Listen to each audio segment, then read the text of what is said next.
प्रदेश के मत्स्य मंत्री डॉक्टर संजय निषाद ने सपा नेता स्वामी प्रसाद मौर्य को अधर्मी स्वामी बताया। रामचरितमानस पर उनकी टिप्पणी को लेकर संजय निषाद ने उनके खिलाफ अब मोर्चा खोल दिया है। उन्होंने कहा कि रामचरितमानस पर नहीं बल्कि राम भक्तों और मछुआरा समुदाय पर ये उन्होंने टिप्पणी की है।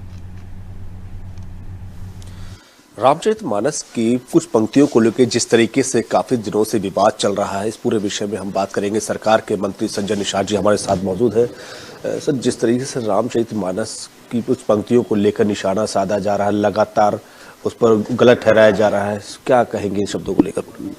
देखिए, राम के चरित्र के आधार पर निषाद राज का किला मिला है और आज सभी धार्मिक ग्रंथों के शोध के आधार पर यूनेस्को ने निषाद रहा। तो वो आज रामचरितमानस का चौपाई का विरोध नहीं कर रहे हैं, वो मछुआरों का विरोध कर रहे हैं आज के दिन में। और ऐसे जो धर्म के खिलाफ बोलता है उसे अधर्मी कहा जाता है हमारे देश में। और अधर्मी नेताओं को आज के दिन में जनता आसानी से जवाब दे देती है कि क्या होता है इलेक्शन आने के समय जो है। आज के दिन में समाजवादी पार्टी का ये राम विरोधी चेहरा उत्पन्न हुआ कि जब गोली मारने वाले और इस समय बोली से राम के खिलाफ बोलने वालों को अगर प्रमोशन करती है तो इसके मतलब राम विरोधी चेहरा सामने आ गई कि एक वर्ग जो है वो खुश हो जाए और फिर हम उनके साथ आ जाए। तो आज के दिन में इस तरीके का हमारे मतलब इस तरीके के सवाल आज के दिन में जहां हमारा प्रधानमंत्री मोदी माननीय योगी जी हमारी सरकार के नेतृत्व में जो विश्व गुरु की तरफ फिर से बढ़ रहा है, आस्थावान केंद्र रहा, हमने मुगलों अंग्रेजों से लड़ा है और उसे देश को आज़ाद कराया, संविधान के उस मंशा के अनुरूप हम लोग काम करें। जहां अर्थव्यवस्था 5वें नंबर पर आ रही है, G20 का नेतृत्व कर रहे हो, हमने उत्तर प्रदेश को उत्तम प्रदेश बनाने के लिए हमने एक ऐसा माहौल खड़ा किया हो जहाँ देश के उद्यमी जो भाग गए थे फिर से आ रहे हों और उत्तर प्रदेश में फिर से इन्वेस्ट कर रहे हों। और इन्वेस्ट करने के लिए जी going business one window system हो, चाहे एयरवेज हो, कनेक्टिविटीज की हो, चाहे रोडवेज की हो, उसके एक्सप्रेसवे हो, चाहे रेलवेज के हो, तो ये सारी चीज़ें हम दे रहे हैं। तो उसके वजह से तो आज इस सरकारों ने कुछ किया नहीं। पिछड़ों के नाम पर इन्होंने गुमराह किया, दलितों के नाम पर गुमराह किया और इनका वोट लिया और चौराहे पर छोड़ दिया, चंगू मंगू हीरो कर दिया और पिछड़े दलितों को जीरो कर दिया। अब वही लोग जान गए हैं अब भारतीय जनता पार्टी की। तो आज देखिए कि हमारी सरकार ने इनकी पार्टी में कितने लोग हैं, किस तरह के। हमारी पार्टी में देखिए अब क्या हमारे सदन में है, कितने डॉक्टर, कितने इंजीनियर, कितने वकील, कितने पोस्ट ग्रेजुएट हैं, कितने वकील हैं, कितने उद्यमी हैं, कितने महिला, कितने नौजवान, कितने किसान हमारी सरकार में इस समय विधानसभा में है और सबकी आवाज़ हो रही है। तो ये पहले क्या था अब क्या था, बहुत अंतर है। अब गुमराह होने वाला नहीं समाज है। आप कहते हैं कि संजय निषाद पर उंगली उठाई जा रही है, अगर रामचरितमानस पर उंगली उठाई गई है, आपकी तरफ से भी कोई एक्शन तो अभी तक लिया नहीं गया है? आप भी एकदम सरकार की तरफ एकदम शांत है? नहीं, एक्शन समाज लोकतंत्र में समय आने पर जनता जवाब देती है। यहाँ तो असली लड़ाई अब तो गोली में नहीं है, अब न तो बंदूक में ताकत नहीं, बटन में ताकत है। और उसी बटन के सहारे कांग्रेस ने धोखा दिया, कांग्रेस का बटन छूना बंद कर दिया, कांग्रेस जीरो हो गई। सपा ने धोखा दिया, पिछड़ों के नाम पर वोट लिया, मछुआरों के नाम पर वोट लिया और देख लीजिए हमें कहाँ छोड़ दिया। 37 बरस किला खुदाई हुई, निषाद राज की किले की खुदाई लग के बोर्ड लग गया, सब धन लूट लेके चले गए, जंगल बना दिया, उसे मैं मंगल बना रहा हूँ। आज हमारा समाज जाग गया है और जहाँ मछुआ समुदाय भगवान राम और निषाद राज के गले लगे मूर्ति लगाई हो, 26 मार्च को निषाद राज जयंती मनाने के लिए प्रधानमंत्री गृह मंत्री को बुला रहा हो माननीय मुख्यमंत्री के साथ, तो आज के दिन में एक बड़ा, आज के दिन में 13 जनवरी को संकल्प, तो ये मछुआ समुदाय जो इकट्ठा हो गया, इन लोगों से दूर हो गया, इनका बटन छूना बंद कर दिया, इनको जीरो कर दिया, हाथी साइकिल पंजा को।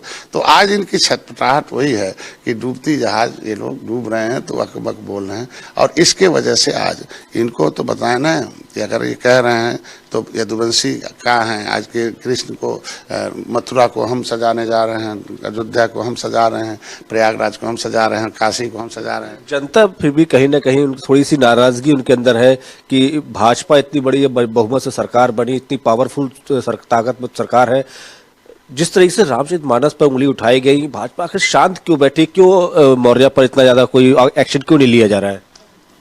देखिए, हम लोग कोई दोस्ता बस काम नहीं करते हमारी सरकार, और हम लोग अपना रोजगार की जो वादा जनता से किया है, जो हमारी संकल्प पत्र है भारतीय जनता पार्टी ने दिया उसे लागू कर रहे हैं हम लोग। जैसे निषादों के लिए कल्याणकारी योजना है, मछुआ कल्याण कोष है, मुख्यमंत्री संपदा योजना है, प्रधानमंत्री संपदा योजना, फ्री का बीमा हो, किसान निधि हो, आज विश्वकर्मा का हो, लड़कियों का हो, बच्चों को स्कूल का, जो हमने जो विकास उत्तर प्रदेश को उत्तम प्रदेश करने के लिए जो हमारा काम है उस पर हम लोग इनके तरह धर्म के सहारे, जाति के सहारे उस तरीके से नहीं है। हम लोग जो वादा किए हैं जनता से उस पर उत्तर प्रदेश को उत्तम प्रदेश बनाने के लिए जो ग्लोबल इन्वेस्टर समिट है जो आज के। आपको नहीं लगता है कि भाजपा ने जब शुरुआत की थी तो उन्होंने एक ही नारा था, राम को लाएंगे और राम राज बनाएंगे। राम के राज में रहकर ही रामचरितमानस पर जिस तरह से उंगली उठाई गई, निषाद चूंकि उनके वंशज से काफी उनका तार जुड़ा हुआ है, सब शांत बैठे हुए और लगातार इस तरह से सवाल उठ रहे हैं। देखिए, राम राज का मतलब होता है सुख का राज, और सभी जाति सभी धर्म को एक बराबर का सम्मान हो। और रावण राज का मतलब दुख राज। तो निषाद राज भगवान राम गले इसीलिए मिले थे उस त्रेता में कि रावण राज खत्म किया गया निषाद राज की सेना से। तो मैंने जो सेना बनाई है वो रावण राज खत्म करने के लिए बनाई है कि जो दुख देने वाला राज है, जो दुख देने वाली सरकार है, उन्हें हटाओ और सुख देने वाली सरकार लाओ, सभी जाति सभी धर्म सभी वर्ग के लोगों को लाओ। तो उसी वजह से आज हमारी विधानसभा में सभी जाति सभी धर्म सभी वर्ग के लोगों को आप देखो कि आज हमारे यहाँ विधानसभा में विधायक हैं। आज इनकी पार्टी में देख लीजिए किस वर्ग के लोगों की विधायक की संख्या अधिक है, किस जाति के लोगों की है। तो आज राम राज असली में सभी जाति को हम बराबर को सम्मान दें और सबका साथ सबका विकास सबका विश्वास ले।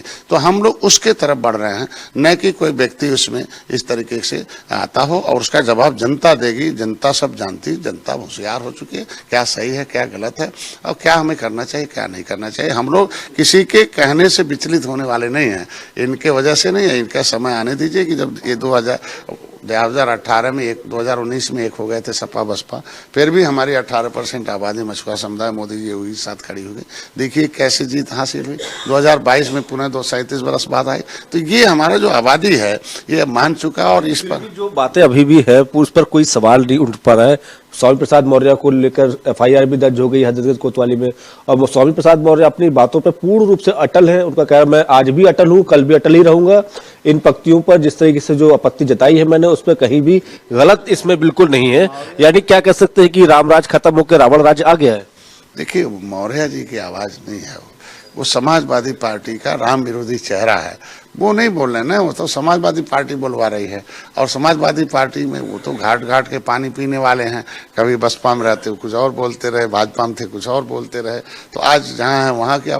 तो ये इनकी जो घाट घाट का पानी पीने वाला हो उसको आज के दिन में अपने आप किस घाट पर पहुँचा दिया जनता खुद ही वो जान सकते हैं।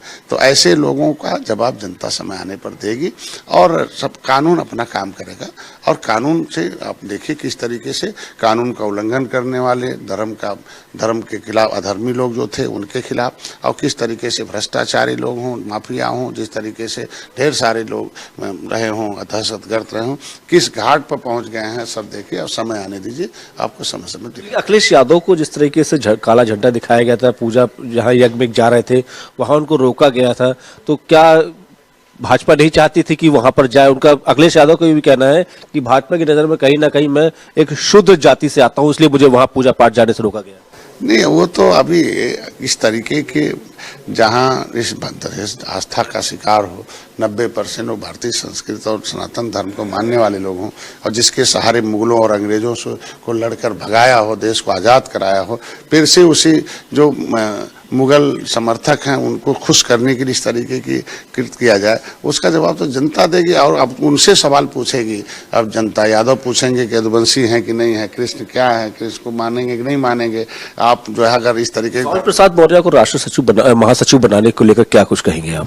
अधर्मी भाई हुआ ना कि राम विरोधी चेहरा समाजवादी पार्टी है, कि उससे क्या साबित होता है कि गोली चलाने वाले और बोली बोलने वाले राम के खिलाफ को प्रमोशन होता है। अब प्रमोशन करके बता दिया कि समाजवादी पार्टी राम विरोधी है, धर्म विरोधी है, और उसका जवाब जनता समझ। आपका कहना है कि सपा राम विरोधी है, भाजपा राम विरोधी नहीं है, लेकिन मायावती लोग लगातार ट्वीट करके जो कह रही है कि सपा और भाजपा एक ही तराजू के पड़े हैं, राम विरोधी दोनों ही हैं। ये मेन मुद्दे को दबाकर अब जातिवाद मुद्दे को उठाना चाहती है।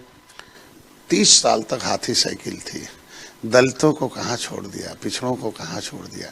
ये लोगों को ये बताया ना, मेरी सरकार थी तो मैं दलितों के लिए कानून बनाया था, महिलाओं के, नौजवानों के लिए, उत्तर प्रदेश के विकास के लिए, जीडीपी ग्रोथ बनाने के लिए, बदमाशों के लिए, माफियाओं के लिए मैंने कानून बनाया था आज के दिन में। और सब यही पिछड़ों के नाम पर वोट लेने वाले, तो ये लोग खुद ही अब उससे भाग रहे हैं कि हमने कुछ नहीं किया 30 साल से, तो समाज पिछड़ा उलझ जाए, भ्रमित हो जाए, फिर हमारे समझ साथ आ जाए। तो अब जनता जान चुकी है क्या सही है क्या गलत है, हमें क्या करना चाहिए क्या नहीं करना चाहिए। अभी लोग जाल में नहीं आने वाले। निषाद क्या करेगी इसमें? निषाद भारतीय जनता पार्टी के साथ है। अभी तो एक ही तैयारी है, 26 मार्च को पूरे देश के निषाद आ रहे हैं निषाद राज के किले पर। और भगवान राम जिस तरीके से गले मिले थे, एक गुरुकुल में पढ़ते थे, तो एक साथ जब हुए थे दो त्रेता में। रामचरितमानस पर ये चुप्पी भाजपा की और निषाद की कहीं ना कहीं जनता पर बुरा असर नहीं पड़ेगा? कहाँ चुप्पी है आज के दिन में, मैंने जैसा कौन बोल रहा हूँ बताइए, चुप्पी है? अब मैं तो जिस तरीके से जय श्री राम के नारे, जय निषाद राज के नारे लग रहे हों, आज के दिन में निषाद राज के किले पर तैयारी हो रही हो 26 मार्च की आने की निषाद राज जयंती पर, तो आज के दिन में चुप्पी नहीं, अपने आप जुबान तो इस जुम्मन मैंने बताया, बंदूक में ताकत नहीं है, जुग में बटन में ताकत है। और वो आज के दिन में बटन सब समय आना था जी, इस तरीके से बटन दबाकर समाप्त जवाब देता है। ये जो धर्म विरोधी हैं, ये अधर्मी लोग हैं, उनका जवाब दे चुकी है जनता, अपने आप जुबान बंद कर चुकी है, अपने आप इनको अस्वीकार कर चुकी है। एक आखिरी सवाल पूछूंगा, स्वामी प्रसाद मौर्य ने डंकी की चोट पर कह रहे हैं कि मेरा जो जवाब था वो अटल है, आप उनके जवाब का क्या पलटवार देंगे? देखिए, हम लोग अटल हैं देश की बेरोजगारी खत्म करने के लिए, रोजगार देने के लिए, गरीबी खत्म करने के लिए, समरसता लाने के लिए, जो ये खाई उत्पन्न किया था एक जाति दूसरी जाति में, उसको खत्म करने के लिए, भारत को विश्व गुरु बनाने के लिए, फिर से अर्थव्यवस्था को आगे लाने के लिए, फिर से सबका साथ सबका विकास सबका सम्मान बढ़ाने के लिए हम लोग अटल हैं। और इन छोटे छोटे चीज़ों के इनके उसमें हम लोग आने वाले नहीं। और कानून अपना जवाब दे, कानून अपना काम करेगा, और न्यायपालिका, विधायिका, कार्यपालिका, सब मीडिया अपना काम कर रहे हैं, और निश्चित रूप से देखेगा, समय आने दीजिए, कानून अपना काम करके दिखाएगा। शुक्रिया आपसे बात करनी। तो ये थे हमारे साथ सरकार के मंत्री संजय निषाद जी, जिन्होंने रामचरितमानस पर जिस तरह से लंबे समय से सवाल उठ रहे थे उस पर सीधा कह दिया है कोई कुछ भी करे, हम खुद जो हमें मर्जी होगी हम करेंगे, क्योंकि हम राम राज लाए हैं, ना कि रावण राज लाएंगे। वीडियो जर्नलिस्ट रश्मि के साथ देवेंद्र प्रताप सिंह, अनादि टीवी, लखनऊ।